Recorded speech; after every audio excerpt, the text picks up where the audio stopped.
کے لیے جانتا ہے صلوات بسم اللہ الرحمن الرحیم الحمد للہ رب العالمین والصلاة والسلام علی اشرف الانبیاء والمرسلین سیدنا و نبینا و مولانا ابی القاسم محمد صلی اللہ علیہ وسلم وعلی آلہ الطیبین الطاہرین المعصومین اما بعد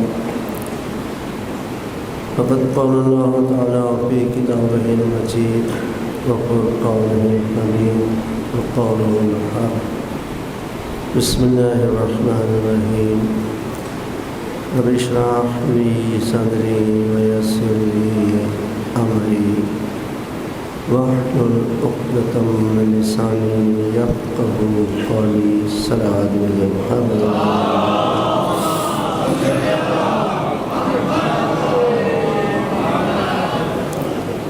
قرآن مجید نے ہمیں دو زندگیوں کا تصور دیا ہے۔ ایک زندگی وہ ہے جو ہم گزار رہے ہیں، اور ایک زندگی وہ ہے جو مرنے کے بعد ہم اس زندگی میں داخل ہوں گے۔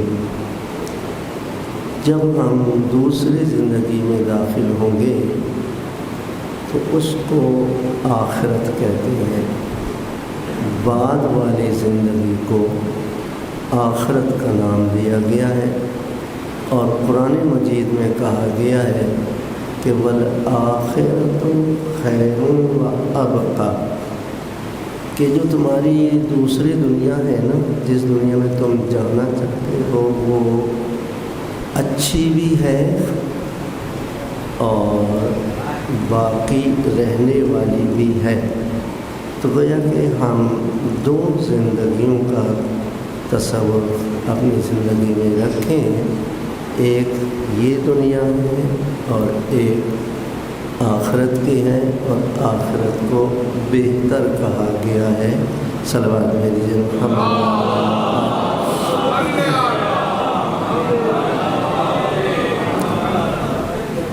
آخرت کی جتنی بھی چیزیں ہیں یہ تو نہ ہم نے اپنی آنکھوں سے دیکھی ہیں، نہ کانوں سے ان کی آواز سنی ہے۔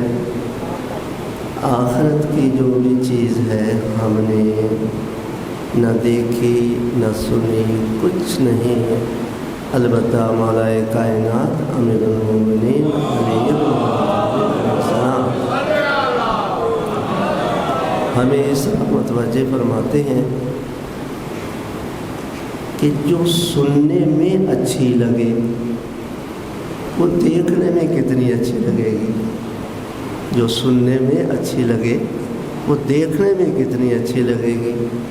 سننے میں کیا ہے، تمہیں شہد پلایا جائے گا، اب دنیا میں بھی شہد ہے لیکن جنت کا شہد نہروں میں ہوگا، یہ کسی مکھی کے لعاب دہن میں نہیں ہوگا۔ جب ہم وہ شہد دیکھیں گے تو ہمیں کیا ہے، ہماری آنکھوں کو کتنی لذت آئے گی۔ دنیا کی زوجہ تو ہم نے دیکھی ہے، لیکن جب آخرت میں حور دیکھیں گے تو اس کا لطف جو ہے اور ہوگا۔ دنیا کے اندر ہم نے دودھ پیا ہے، لیکن جب ہم نہروں میں دودھ دیکھیں گے تو مولا فرماتے ہیں جس چیز کو تم سن کر خوش ہو رہے ہو اس کو تم دیکھ کر کیا ہے کتنا خوش ہوگے۔ لہٰذا ہم غافل نہ ہوں اس زندگی سے جس زندگی میں ہم نے حتماً جانا ہی جانا ہے۔ ایسا نہیں ہے کہ ہمیں کسی کو موقع مل جائے، نہیں، نبی بھی چلے گئے تو کیا ہم رہیں گے، رسول بھی چلے گئے تو کیا ہم رہیں گے، امام بھی چلے گئے تو کیا ہم رہیں گے۔ کیا خوب کہا ہے، ایک مصرع ہے جس کا، جب احمد مرسل نہ رہے تو کون رہے گا، جب رحمت للعالمین ہی نہیں رہے تو پھر ہمیں اس طرف متوجہ کیا گیا ہے نہیں، اپنی آخرت سے کیا ہے تم غافل نہ ہو۔ کیوں؟ اس لیے کہ یہ جو زندگی ہے نا یہ شاہد ہے۔ قرآن مجید کہتا ہے کہ یہ جو تمہاری زندگی ہے نا شاہد ہے۔ تم ایسی دنیا میں جاؤ گے جو مشہود ہوگی۔ شاہد اور ہے، مشہود اور ہے، قرآنی تصور ہے۔ قرآنی تصور کو اگر ہم سیکھتے ہیں اور ذہن میں بٹھاتے ہیں، شاہد دنیا کی زندگی ہم جو بھی گزار رہے ہیں اس پر ہم گواہ ہیں۔ ہم سب گواہ ہیں نا کہ اس وقت ہم جمعے میں بیٹھے ہوئے ہیں۔ ہم سب گواہ ہیں نا کہ ہم خطبہ سن رہے ہیں۔ ہم سب گواہ ہیں نا اپنی وضو پر کہ ہم نے وضو کر لیا ہے۔ دنیا میں جتنے بھی ہم عمل بجا رہے ہیں اس پہ ہم ہیں شاہد۔ لیکن ایسا دن بھی آنے والا ہے کہ جس کو مشہود کہیں گے کہ یہ جمعے کا جسم کیا ہے یہ ہم آخرت میں دیکھیں گے، اس وضو کی شکل ہم آخرت میں دیکھیں گے، اس نماز کی شکل ہم آخرت میں دیکھیں گے، ہم اس روزے کی شکل آخرت میں دیکھیں گے۔ اس کو کہا جاتا ہے روزے مشہود، یعنی شاہد کے بعد جب وہ جسم بن جائے تو اس کو ہم کیا کہتے ہیں؟ مشہود۔ ہمارے چوتھے امام زین العابدین علیہ السلام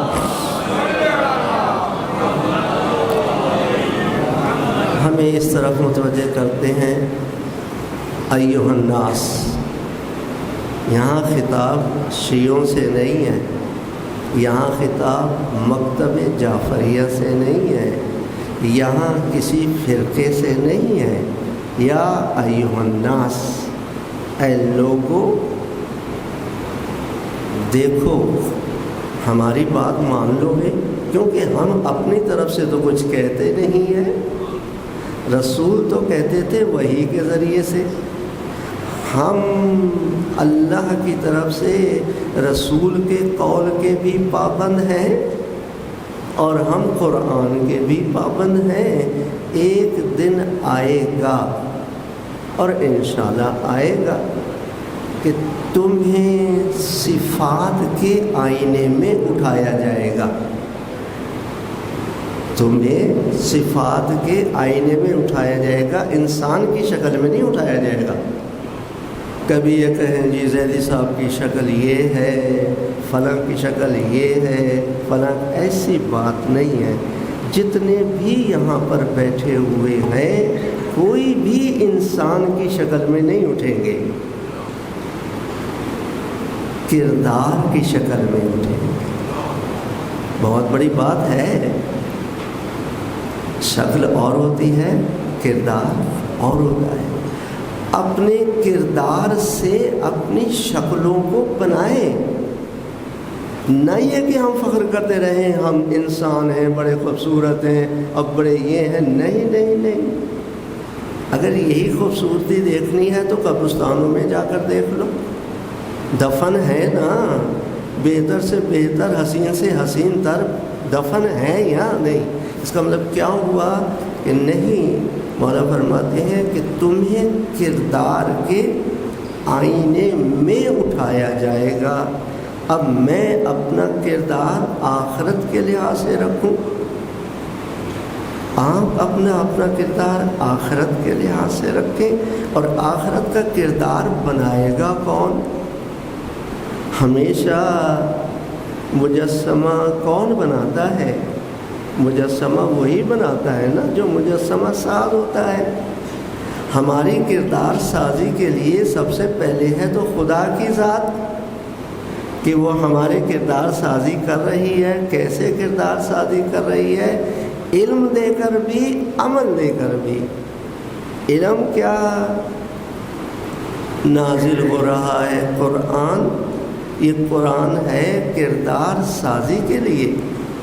نازل ہو رہی ہے تورات، یہ تورات ہے کردار سازی کے لیے، نازل ہوئی انجیل یہ کردار سازی کے لیے، جب نہ ہوئی زبور تو یہ کردار سازی کے لیے۔ اور قرآن مجید کہتا ہے دیکھو ہم نے اہل انجیل کا امتحان قرآن سے نہیں لینا، اہل انجیل کا امتحان انجیل سے لینا ہے۔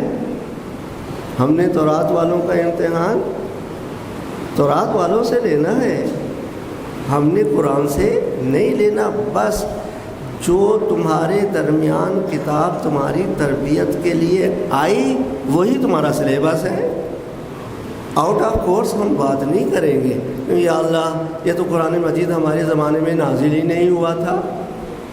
ظاہری بات ہے، بات تو سچی ہے کہ ہمارے زمانے میں نازل ہی نہیں ہوا تھا۔ عیسائی کہتے ہیں ہمارے زمانے میں نازل نہیں ہوا تھا، اہل تورات کہتے ہیں ہمارے زمانے میں نازل نہیں ہوا تھا۔ بات بالکل 100% ہی نہیں، 1000% کیا ہے صحیح ہے۔ جب یہ معاملہ چلا جاتا ہے مولا کائنات امیر المومنین علی بن ابی طالب علیہ السلام کا، مولا ہم آخرت کی شکلوں میں کیسے اٹھیں گے؟ تو آپ مسکرائے۔ کیوں مسکرائے؟ اس لیے مسکرائے کہ ابھی ہم نے آخرت کا تصور کیا ہی نہیں ہے۔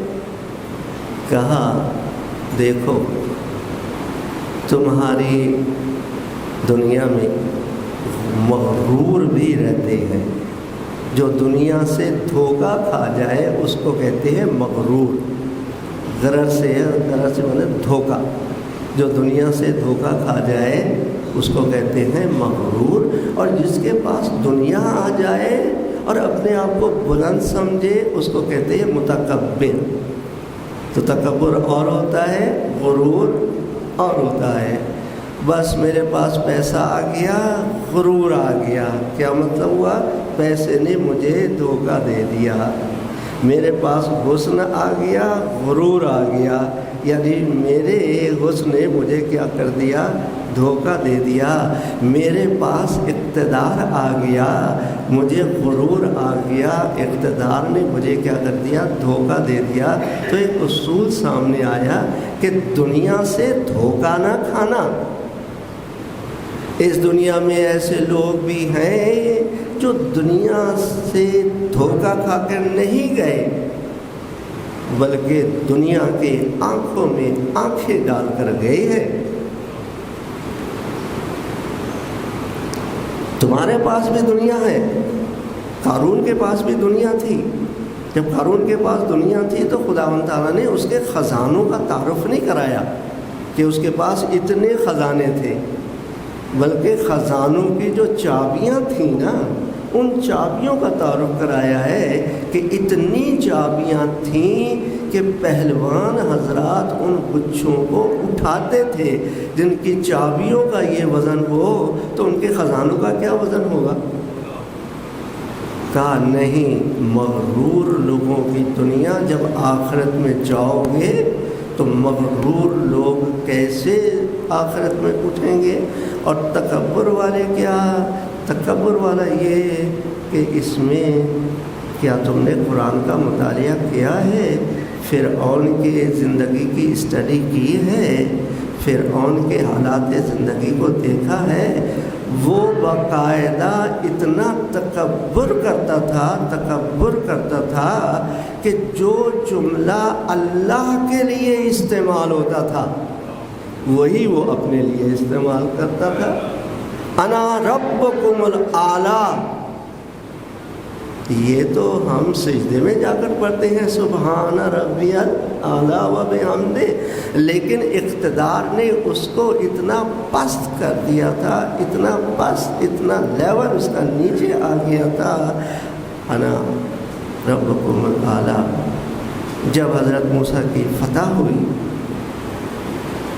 تو وہاں پہ خود کہہ رہا ہے ان لوگوں سے خطاب کرتے ہوئے جو ایمان لے آئے، کہا دیکھو اب بھی وقت ہے، واپس آ جاؤ۔ تم نے میرے اوپر سے ایمان ختم کیا، میرے پوچھے بغیر تم جو ہے وہ ایمان لے آئے ہو؟ کہا نہیں، اگر تم نہیں واپس آؤ گے تو میں تمہارا بایاں پیر کاٹوں گا، دایاں ہاتھ کاٹوں گا۔ دایاں ہاتھ الٹ جو ہے وہ ہو رہا ہے، اور دیکھو اگر تم باز نہیں آؤ گے تو میں یہ ہاتھ پیر کاٹ کر تمہارے کھجور میں لٹکا دوں گا، تاکہ عبرت بنو کہ فرعون کو کیسے جو ایمان لائے تھے انہوں نے کہا نہیں ایسی بات نہیں ہے، تو جو بھی کر لے ہمارا، ہم نے کیا ہے اپنے ایمان کو موسیٰ پر بھی ایمان لائے اور موسیٰ کے رب پر بھی کیا ہے ایمان لے آئے۔ تو مولا فرماتے ہیں کہ دیکھو تم نے مجھ سے سوال کیا ہے، اور میں وہ ہوں کہ جو امام ہوں اور میں جواب دے رہا ہوں۔ یہ جو مغرور لوگ ہوں گے نا، اور جو متکبر لوگ ہوں گے، ہمارے درمیان میں پتہ نہیں کردار کے لحاظ سے کتنے متکبر بیٹھے ہوئے ہیں۔ ہم باہر کی بات چھوڑیں، چار دیواری کی بات چھوڑیں، ہم پہلے اپنی تو بات کر لیں نا۔ اگر ہم میں غرور آ گیا تو وہی قانون جو مولا فرمائیں گے، امامے میں غرور آ گیا تو وہی جو مولا فرمائیں گے، اگر مجتہد میں وہ غرور ہو گیا تو وہی قانون جو مولا فرمائیں گے۔ جس میں بھی یہ غرور اور تکبر ہوگا، رسالت مآب حضرت محمد مصطفیٰ صلی اللہ علیہ وآلہ وسلم اس غرور اور تکبر کا علاج بتا رہے ہیں۔ وہ کیا؟ دیکھو اعلیٰ کہتے ہیں باس کو، اعلیٰ کہتے ہیں انچارج کو، اعلیٰ کہتے ہیں اپنے سے بلند کو۔ دفتروں میں ہم جاتے ہیں، اعلیٰ کا نظریہ یہ ہوتا ہے کہ ہمیں سلام کریں۔ رسول فرماتے ہیں نہیں، اگر تم نے اعلیٰ بننا ہے تو جب تمہارے سامنے ادنا آئے تو سلام کرو۔ اگر تم نے اعلیٰ بننا ہے، یعنی کردار کا اعلیٰ بننا ہے، تو جب تمہارے سامنے آئے تو تم زندگی میں ہی اعلیٰ بن جاؤ گے۔ جو آیا، پیان آیا، سربراہ نے کہا السلام علیکم، چپراسی آیا السلام علیکم، جھاڑو دینے والا السلام علیکم، یہ سارے سلام کرتے چلے جا رہے ہیں، ادھر سے گزر رہا ہے۔ پہلے اس کی کیا سوچ تھی کہ مجھے سلام کرے؟ رسول نے اس کی سوچ کو موڑا کہ نہیں، تم اپنے ماتحت کو سلام تو کر کے دیکھو۔ ہم نے دکانوں میں ملازم رکھے ہوئے ہوتے ہیں، جب شٹر کھولتے ہیں ملازم آتا جاتا ہے، ہم یہ سمجھتے ہیں کہ اس کا فرض ہے۔ نہیں، ایسی بات نہیں ہے، بلکہ اعلیٰ ادنا کو سلام کرے۔ اور رسول فرماتے ہیں ذرا اس قول پہ عمل تو کر کے دیکھ لو۔ کہا یا رسول اللہ آپ نے بہت ہماری رہنمائی کی ہے، ہم عمل کرتے ہیں، یہ صرف الفاظ کی حد تک نہیں، جملوں کی حد تک نہیں، ہم عمل کرتے ہیں۔ اب جناب عالی افسر داخل ہوئے، السلام علیکم، السلام علیکم، السلام علیکم، سیٹ تک جاتے ہوئے السلام علیکم، السلام علیکم، السلام علیکم۔ پیان فائل لے کر آیا، السلام علیکم، آ جائیے۔ یہ سلام کون کرے گا؟ یہ سلام اعلیٰ کرے گا۔ رسول فرماتے ہیں کہ دیکھو میں جو کچھ کہتا ہوں اپنی طرف سے نہیں کہتا، یہ خدا کا حکم ہے۔ بس چند دنوں کے اندر انقلاب آ جائے گا، انقلاب ذہنی، انقلاب فکری۔ بس جب وہ اعلیٰ داخل ہوگا تو سبھی کہیں گے السلام علیکم، السلام علیکم، السلام علیکم، السلام علیکم، السلام علیکم۔ پہلے سلام کرنا مستحب تھا، پھر کیا ہو گیا؟ تو گویا کہ غرور اور تکبر کو توڑنے کے لیے رسول نے یہ نسخے کیا ہے پیش کیے ہیں۔ صلوات بھیج دیجیے محمد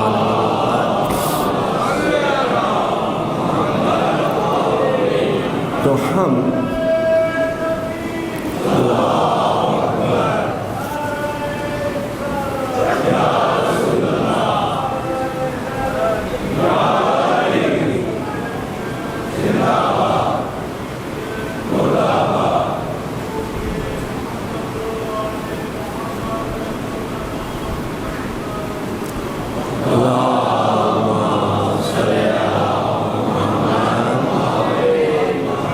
تو ہم نے خطبے کی ابتدا میں کہا کہ کردار سازی کریں، کیونکہ آخرت کردار کے لحاظ سے ہم نے اٹھنا ہے، انسانوں کی شکل کے اندر نہیں اٹھنا۔ باقاعدہ قرآن نے ہماری رہنمائی کی، باقاعدہ رسول نے ہماری رہنمائی کی، باقاعدہ امام نے ہماری رہنمائی کی۔ ایک امام نے نہیں بلکہ 11